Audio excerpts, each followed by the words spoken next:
이 귀한 종려주일에 우리에게 허락하신 하나님의 말씀 함께 보겠습니다. 스가랴 9장 9절에서 10절 말씀입니다. 시온에 따라 크게 기뻐할지어다. 예루살렘에 따라 즐거이 부를지어다. 보라, 내 왕이 내게 임하시나니 그는 공의로우시며 구원을 베푸시며 겸손하여서 나귀를 타시나니 나귀의 작은 것 곧 나귀 새끼니라. 내가 에브라임의 병거와 예루살렘의 말을 끊겠고 전쟁하는 활도 끊으리니 그가 이방 사람에게 화평을 전할 것이요 그의 통치는 바다에서 바다까지 이르고 유브라데 강에서 땅끝까지 이르리라. 아멘. 저는 이 귀한 주일에 허락하신 말씀을 힘입어서 내 왕이 내게 임하시나니 라는 제목으로 말씀을 증거하고자 합니다.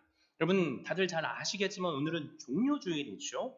종려주일은 예수님께서 예루살렘 성에 들어가셨을 때 사람들이 종려나무가지를 흔들고 예수님을 메시아로 영접했던 일들을 기념하는 주일입니다.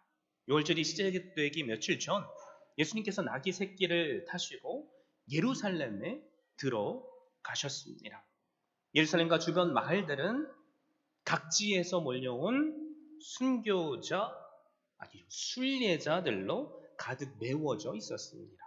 한 통계에 의하면 당시 예루살렘에서 도살된 양의 수를 계산해 보니까 무려 25만 마리였다고 합니다. 최소 10사람이 양 한 마리를 바치게 되어 있으니 6월절 그 절기에 예루살렘에 모인 사람들의 수는 아마도 250만 명 이상이었을 겁니다.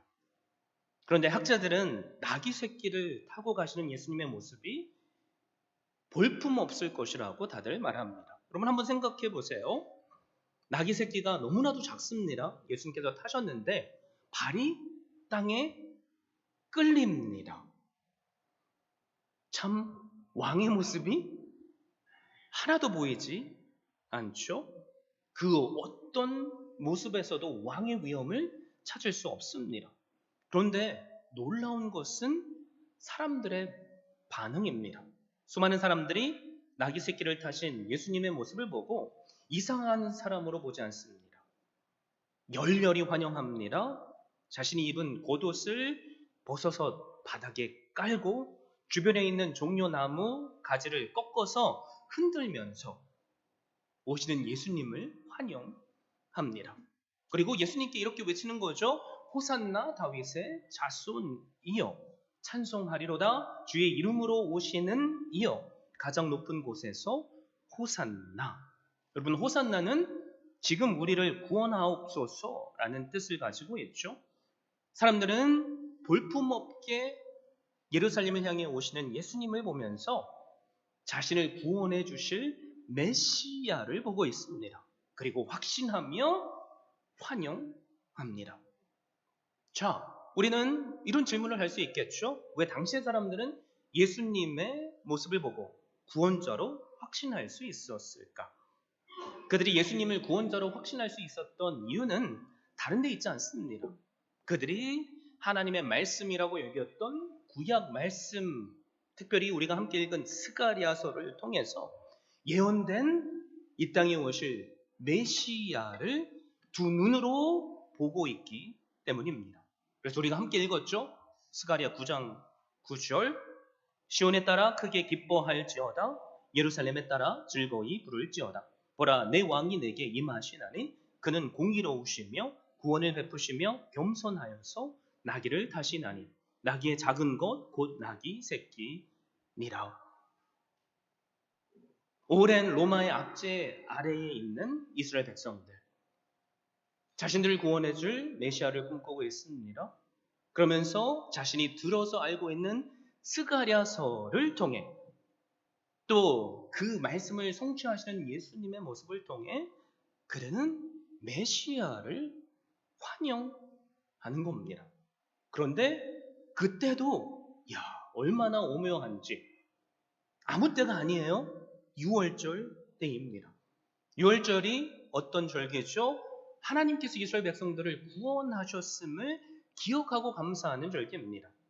구약시대 때로 올라가죠. 이스라엘 백성들은 애굽, 즉 이집트에 430년 동안 종으로 살았습니다. 그런데 하나님께서 모세를 지도자로 세우셨죠. 그리고 애굽으로부터 구원해 주셨습니다. 그 구원의 은혜를 기억하며 이스라엘 백성들은 오랜 역사의 시간 동안 하나님께 유월절 절기를 감사로 지킨 겁니다. 그런데 지금 그들의 형편이 어때요? 과거에 비해서 별로 달라진 게 없어요. 과거에 구원하셨던 하나님이 오늘도 역사하셔서 구원해 주셔야만 합니다. 왜 그렇습니까? 그들은 지금 로마의 식민지 상태가 되어 있기 때문입니다. 로마의 압제로 인해 그들은 고통받고 있습니다. 그래서 그들은 오실 메시아를 기다리고 있던 겁니다.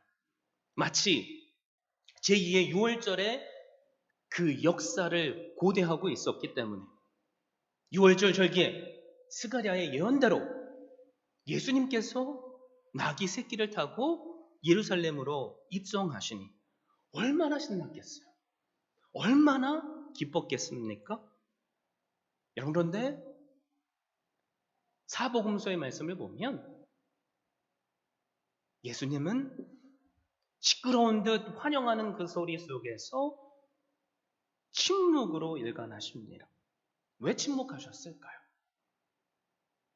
사람들의 호산나의 외침이 예수님의 죽으심을 알리는 고난의 시작이었기 때문에 그렇습니다. 십자가를 지시기 전에 예수님은 제자들에게 수없이 반복해서 말씀하셨죠. 당신께서 예루살렘으로 올라가시면 장로들과 대제사장들에게 잡힌 바 되어서 죽임을 당하고 제3일에 살아날 것을 말입니다. 예언하신 그 말씀을 지금 이루시는 거예요. 열렬히 환영을 받지만 주님은 자신이 가시는 그 길이 승리의 길이지만 사람이 생각하는 승리가 아니라 죽음으로써 승리하실 길이라는 것을 알고 있었습니다. 여러분, 실제로 역사를 통해 우리는 알고 있죠. 불과 며칠 전에 호산나라고 외치던 그 동일한 사람들이 예수를 저 십자가에 못 박으라 라고 외치는 사람들로 돌변합니다. 여러분, 이상하지 않습니까? 이런 의문이 우리가 들 수 있잖아요. 어떻게 불과 며칠 전까지 자기의 겉옷을 벗어 그분 오시는 길 앞에 깔던 종려나무를 들고 외치던 그 똑같은 사람들이 갑자기 돌변해서 저 예수를 십자가에 못 박으라 라고 할 수 있을까? 그 이유가 뭘까요? 그 이유는 다른 데 있지 않습니다. 그들이 소망하던 메시아가 그들의 소망대로 이 땅에 오지 않아서입니다. 그들은 십자가에서 죽임을 당할 메시아를 기대한 게 아니에요. 어떤 메시아를 기대했습니까? 칼과 창으로, 전쟁으로 로마의 압제로부터 구원해줄 왕을 기대했습니다. 심지어 제자들까지도요. 이들의 문제가 무엇입니까? 하나님의 말씀은 들어서 알고 있어요. 그런데 하나님의 말씀을 제대로 알지 못한다는 게 문제입니다. 그래서 항상 강조하는 것이 있잖아요. 알려면 제대로 알아야 한다고요. 우리도 하나님의 말씀을 익히도록 알고 있습니다. 그런데 하나님은 우리도 과거 갑자기 돌변했던 그 예수님을 십자가에 죽인 사람처럼 보고 계실 수 있어요. 자, 오늘 말씀을 통해서 이 땅에 우리의 왕으로 오신 예수님께서 도대체 어떤 왕으로 오셨는가 함께 살펴볼 겁니다. 스스로 한번 자문해 보세요. 내가 알고 있는 소망하는 왕의 모습이 말씀에서 선포하는 왕의 모습과 일치하는지를요. 혹시 나도 오해하고 있다면 나의 잘못된 생각을 이제는 내려놓고 나에게 오늘 임하시는 그 왕 앞에 예배자로 믿음의 사람으로 설 수 있기를 바랍니다. 스가랴는 오늘 말씀을 통해서 이 땅에 오신 예수님이 왕 되심을 세 가지로 요약합니다. 첫 번째는 뭐죠? 예수님의 공의의 왕이라고 선포합니다. 여러분, 예수님은 공의의 왕이십니다. 그래서 그분의 공의로 우리가 구원을 받게 된 거예요.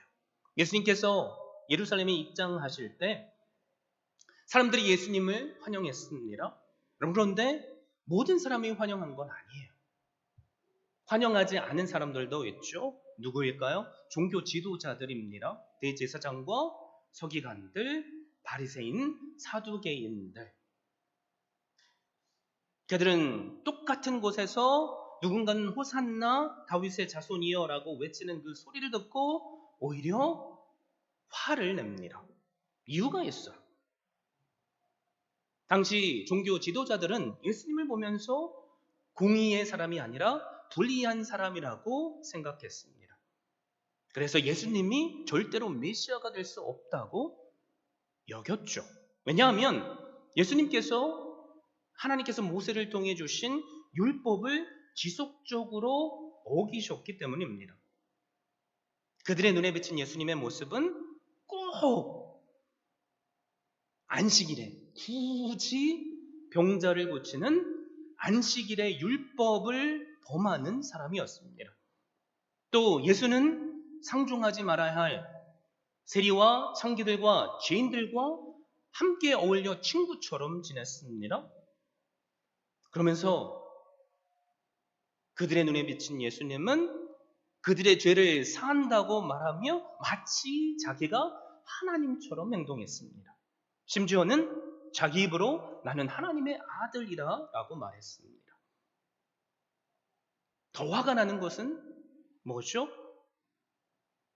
나는 그 누구보다도 율법을 철저하게 지키는데 예수라는 자는 나를 향해서 이 불법을 행하는 자들아, 독사의 자식들아 라고 질책합니다.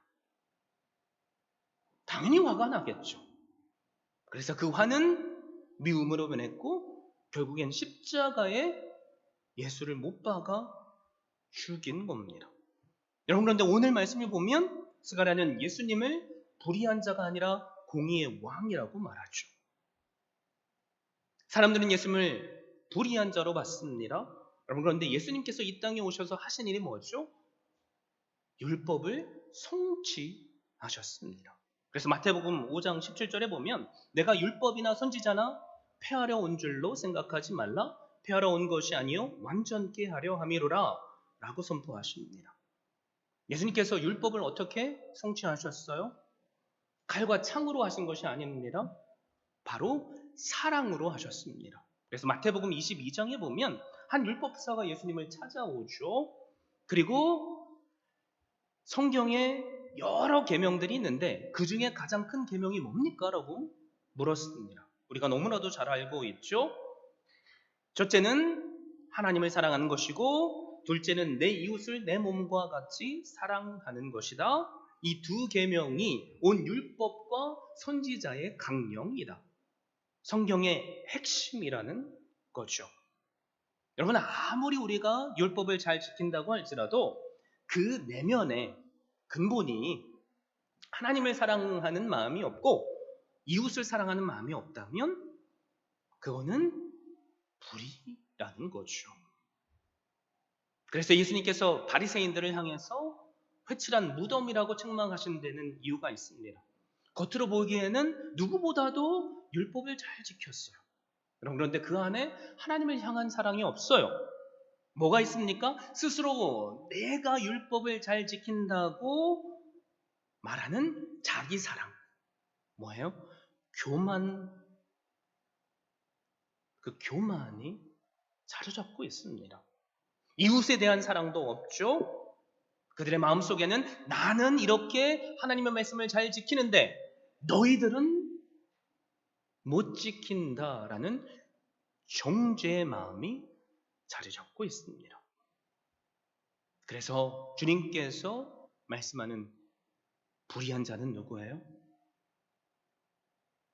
겉으로는 하나님의 말씀을 잘 지키는 것 같지만 하나님도 사랑하지 않고 이웃도 사랑하지 않는 자들이죠.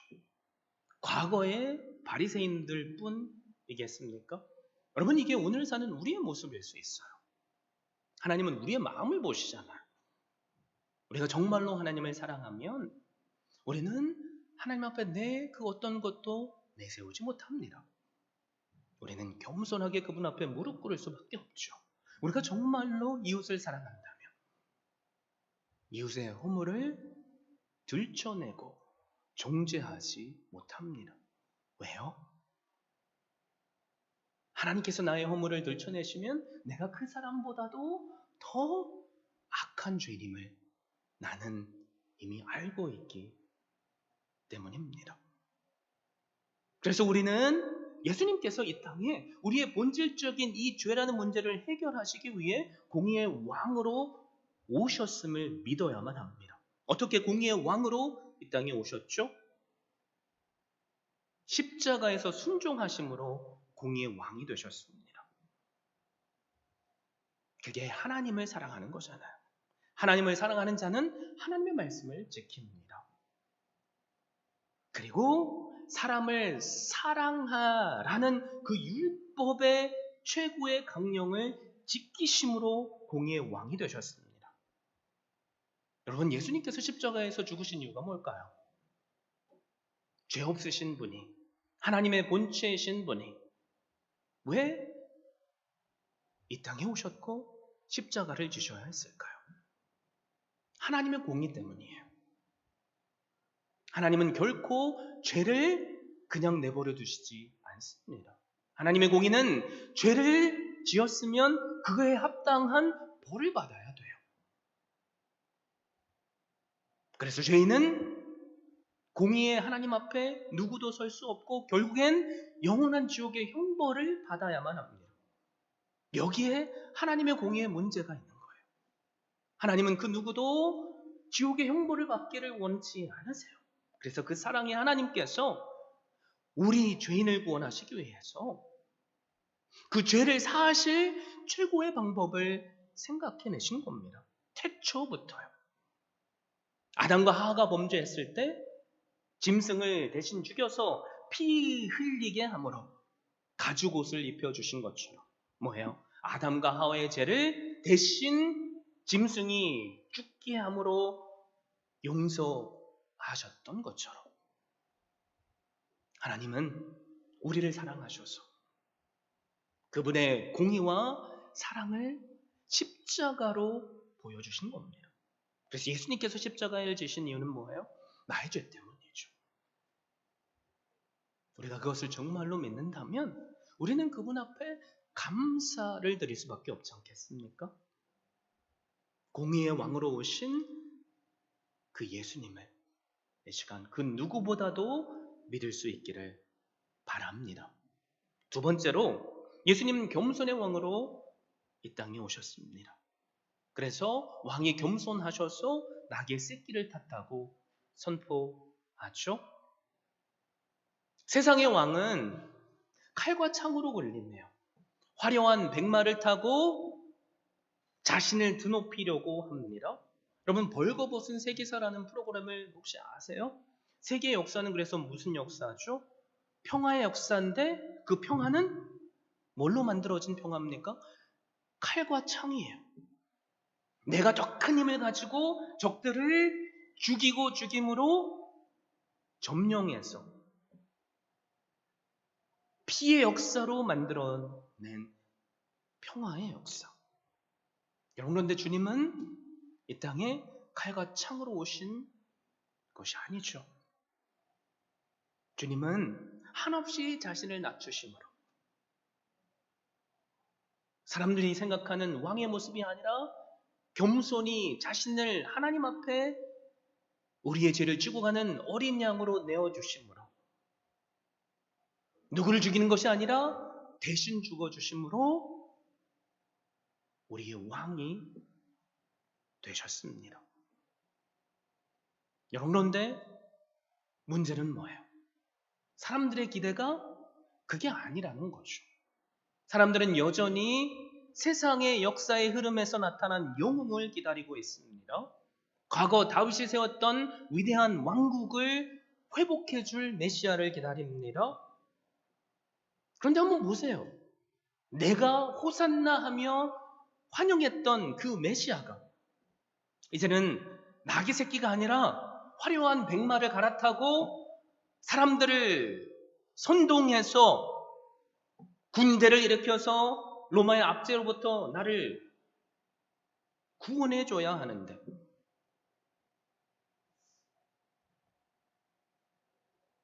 세상에서 가장 초라한 모습으로 십자가에 달렸습니다.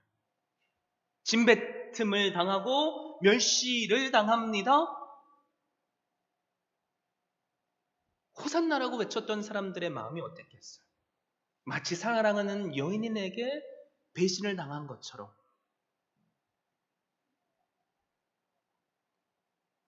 배신감에 사로잡혔지 않겠습니까? 그러니까 그들이 하루 한순간에 자신의 기대를 충족해 줄 수 없는 그 초라해 보이는 예수님 앞에 저 예수를 십자가에 못 박으라고 소리쳤던 겁니다. 여러분, 그런데 칼로 창으로 만든 평화는 절대로 영원할 수 없어요. 복수는 또 다른 복수를 낳기 때문이죠. 이게 인간의 역사입니다. 그래서 하나님께서 세우신 나라는 칼과 창으로 된 게 아니죠. 뭘로 됐어요? 복음으로, 말씀으로. 하나님을 사랑하라, 이웃을 내 몸과 같이 사랑하라는 그 말씀을 예수님께서 순종하셔서 당신 자신을 희생하심으로 그 나라를 이루셨습니다. 여러분, 그 나라가 지금 우리에까지 전해진 거잖아요. 그래서 세상에 여러 종류의 사람들이 있고 여러 나라가 있을지라도 모든 곳에 예수님을 믿는 자들이 이 동일한 시간에 또 정한 시간에 하나님의 백성이 되어서 예수님을 찬양하고 예배드리는 겁니다. 내가 생각하는 예수님의 왕된 모습이 어떤 모습입니까? 내 자신을 돌아볼 수 있기를 바랍니다. 우리가 믿는 그 주님은 내가 바라는 모습이 아니라 바로 성경에서 예언된 겸손의 왕이 되시기를 바랍니다. 마지막 세 번째로 예수님은 화평의 왕으로 오셨습니다. 10절에 그래서 이렇게 선포하죠. 내가 에브라임의 병거와 예루살렘의 말을 끊겠고 전쟁하는 활도 끊으리니 그가 이방 사람에게 화평을 전할 것이요 그의 통치는 바다에서 바다까지 이르고 유브라데 강에서 땅끝까지 이르리라. 메시아가 이루고자 하는 나라는 화평의 나라예요. 여러분, 그런데 그 화평은 어디서부터 시작되죠? 예수님으로부터 시작됩니다. 그리고 그분을 따르는 백성들에게 이어지고 그 백성을 통해서 하나님의 나라가 확장됩니다. 그래서 그 화평의 시작은 에브라임과 예루살렘에서부터 시작됐어요. 오늘 말씀이 뭐라고 선포하죠? 에브라임의 병거를 예루살렘의 말을 끊고 활도 끊을 것이라고 말씀합니다. 뭐예요? 세상이 소망하는 군사, 칼과 창으로서의 나라를 세우는 것이 아니라 다른 방법으로 영원한 하나님의 나라를 세우실 거라는 거죠. 그래서 주님께서 십자가를 지신 이유가 그거예요. 그냥 한때만 찬란하게 빛났다가 사라지는 나라가 아니라 영원한 하나님의 나라가 이 땅에 세워지게 하시기 위해서 예수님은 십자가를 지신 겁니다. 여러분, 그래서 우리가 이 십자가의 은혜를 믿기 때문에 예수님의 백성이 된 거죠. 백성으로서 우리는 하나님께서 우리에게 허락하신 공의를 누립니다. 그리고 그 공의를 내 덕으로, 내 자격으로 누릴 수 없다는 것을 알기에 겸손히 주님 앞에 나와서 주님을 왕으로 고백합니다. 그리고 주님께서 주시는 놀라운 평화를 누립니다. 다들 잘 아실 거예요. 세계를 칼과 창으로 점령하려고 했던 나폴레옹. 그 말년에 세인트 헬레나 섬에서 외롭게 유배 생활을 하죠. 단식하듯 이런 고백을 그가 했습니다. 나는 칼로서 세계를 정복하려고 했으나 결국 실패하고 말았다. 그러나 나사렛 예수 그리스도는 오직 사랑으로 세계 만민을 정복하셨다. 칼을 쓰는 자는 그 칼로서 망합니다.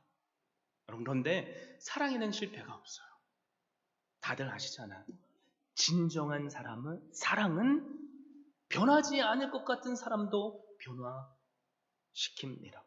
저는 제가 증인이에요. 저도 제 과거의 삶을 돌아보니까 그냥 착한 아이로 살았습니다. 마치 과거에 살던 바리새인들처럼 말이죠. 내가 구원을 못 받으면 누가 구원받겠어라는 생각을 하며 살았죠. 몇 번 말씀드렸지만 교회에 어렸을 때부터 오랫동안 부모님의 손을 잡고 쫓아다녔어요. 한 중학교 2학년 때, 수련회 때 설교자의 말씀을 듣는 주변에 있는 친구들이 기도하면서 눈물로 기도합니다. 회개하고 두 눈으로 봤을 때 하나님께서 만나주시는 그 은혜를 제가 옆에서 보게 됩니다. 근데 저는 아무리 하나님께 기도해도 하나님이 저를 만나주시지 않는 것 같은 거예요. 도대체 문제가 뭘까? 하고 그냥 하나님 앞에 무릎을 꿇었습니다. 그때 하나님께서 깨닫게 해주신 게 뭐냐면 네 공의가 나를 거부하고 있다라는 거였습니다. 그러면서 그 중학교 2학년 때 살면서 얼마나 많은 큰 죄를 지었겠어요. 하나님께서 저의 추함을 낱낱이 하나하나 보여주시는데 쥐구멍이 있다면 숨고 싶더라고요. 그래서 제 마음이 완전히 무너졌습니다. 그러자 놀랍게도 회개의 고백이 흘러나오는 거죠. 그리고 주님은 그런 저도 만나주셨습니다.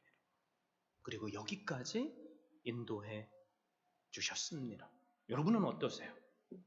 주님을 알게 된 나의 모습은 사실 하나님이 필요 없는 모습이었잖아요. 내 능력으로, 내 힘으로 다 할 수 있을 것 같은 삶을 사셨지 않습니까? 그래서 많은 사람들이 주님을 믿느니 내 주먹을 믿겠다라고 말하잖아. 여러분, 근데 우리가 이 귀한 주일에 왜 주님의 전에 예배자로 나왔습니까? 내 공의로는 나 스스로 구원 받을 수 없다는 것을 깨달았기에 십자가의 공의를 믿고 그 겸손의 왕으로 오신 주님을 믿기에 그리고 나에게 세상이 줄 수 없는 화평을 허락해 주셨기에 그 믿음으로 여기에 오시지 않았습니까? 아멘이시죠? 그분이 우리의 왕이세요. 여러분, 그런데 오늘 말씀으로 우리가 진짜 깨달아야 할 것이 뭐냐면 사람들은 하나님께서 보내신 메시아가 아니라 자신들의 꿈과 욕망을 투사한 메시아를 기다렸고 지금도 기다린다는 겁니다. 어제도 오늘도 마찬가지죠. 공의의 겸손의 평화의 왕이 아니라 나에게 부와 명예와 권력을 쥐어줄 메시아를 기다려요. 화면에 그림이 하나 보일 겁니다. 벨기에 화가 제임스 앙소르가 그린 1889년 그리스도의 부르셀 입성이라는 그림입니다. 여러분 보이세요? 예수님의 예루살렘 입성을 패러디한 그림이에요. 한번 잘 찾아보세요. 예수님이 어디 계실까? 지금 시민들은 들떠서 호산나를 외치고 있습니다. 여러분 그런데 예수님은 혼자 외로이 군중 속에 서 계십니다. 예수님을 한번 찾아보세요. 어디 계실까요? 정중앙 약간 높은 곳에 있어요. 다음 그림 보여주세요. 바로 이 모습이로 말이죠. 예수님은 노란 큰 후광을 마치 모자처럼 쓰고 계십니다. 나귀를 타고 브루셀에 들어오고 계십니다. 그리고 오른손을 드셔서 뭐예요? 거기에 모인 군중들을 축복하고 계십니다. 근데 사람들의 눈은 어디를 향하죠? 그 누구도 예수님을 향해 있지 않아요. 예수님은 철저히 외롭게 무시되고 있습니다. 예수님의 입성 따위는 상관없이 아우성되며 어디론가 지금 몰려가고 있습니다. 그래서 지금 이 화가는 의도해서 예수님이 잘 보이지 않게 그린 거예요. 그리고 또 다른 그림 보시면 이 그림에서 군중들은 뭘 쓰고 있죠? 가면을 쓰고 있죠. 가면 쓴 군중은 솔직하고 진솔하게 자신을 드러내지 못하고 위선과 허위에 가면을 쓰고 물질, 명예, 자기들의 꿈과 욕망을 쫓아한 메시아에 매달리고 있는 사람들을 가리키는 겁니다. 그런 군중들이기에 예수님이 예루살렘에 입성하실 때 그렇게 열성적으로 환영하다가 이내 빌라도의 복종에서 예수를 십자가에 못 박으라고 외치며 광란의 사람들로 돌변한 겁니다. 여러분 이 그림을 통해서 화가 앙소르가 던지고 싶었던 메시지가 뭘까요?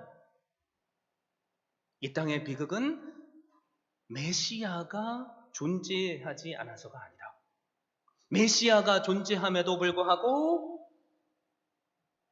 그가 우리를 만나주시기 위해 이 땅에 오셨음에도 불구하고 우리가 그를 알아보지 못하기 때문에 비극이다. 나귀를 타신 왕은 이해받지 못한 왕이 되었어요. 나귀를 타신 왕은 결국 버림받은 왕이 되었습니다. 불과 닷새도 안 지나서 열렬히 환영하던 똑같은 백성들이 저 예수를 십자가에 못 박으라 라고 외쳤습니다.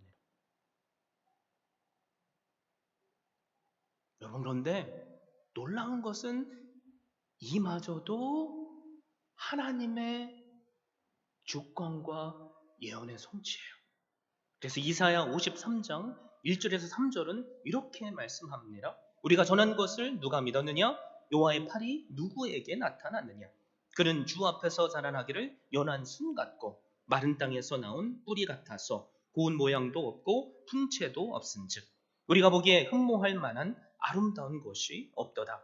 그는 멸시를 받아 사람들에게 버림받았으며 간고를 많이 겪었으며 질고를 아는 자라. 마치 사람들이 그에게서 얼굴을 가리는 것 같이 멸시를 당하였고 우리도 그를 귀히 여기지 아니하였도다.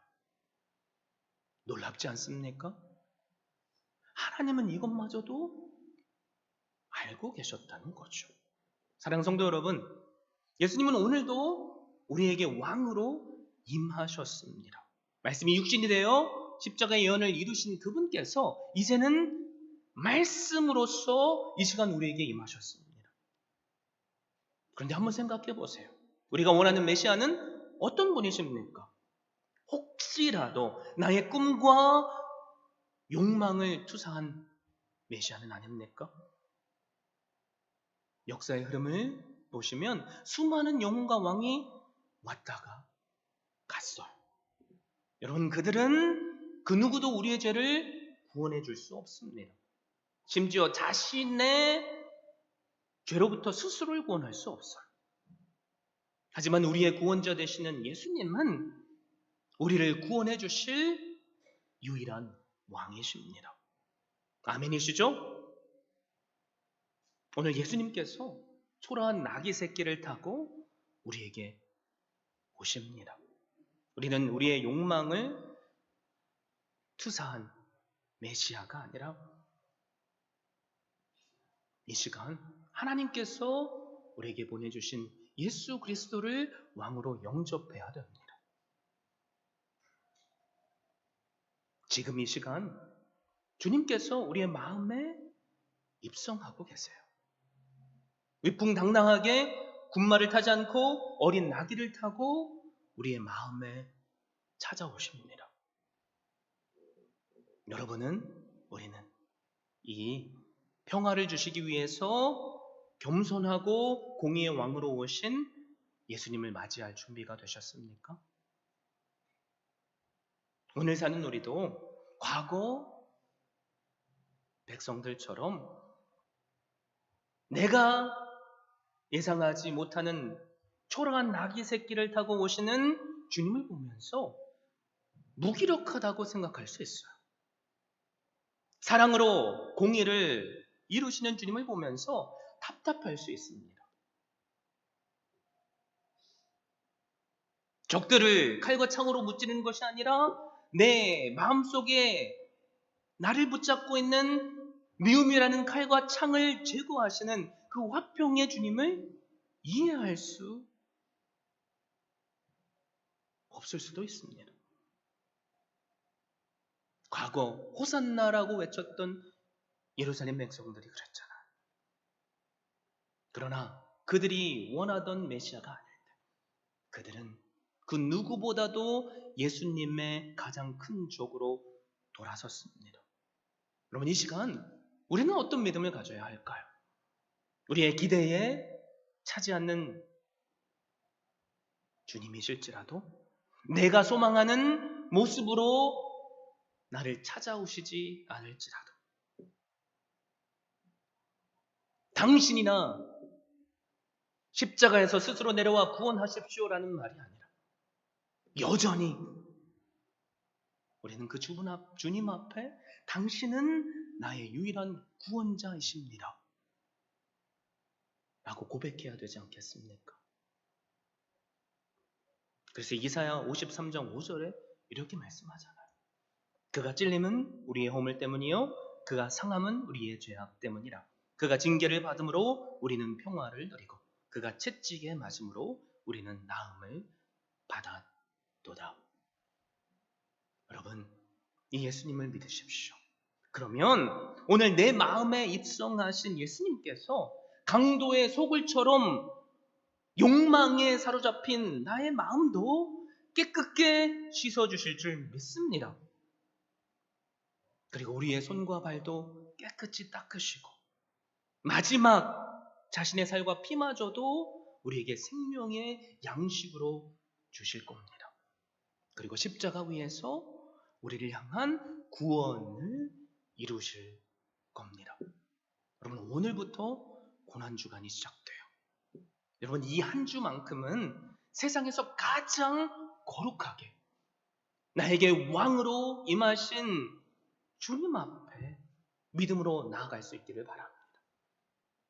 그래서 주님께서 나를 대신해서 가셨던 그 공의의 왕으로, 겸손의 왕으로, 화평의 왕으로 가셨던 그 십자가의 길, 그 숭고한 희생과 고난의 길을 함께 동참할 수 있기를 바랍니다.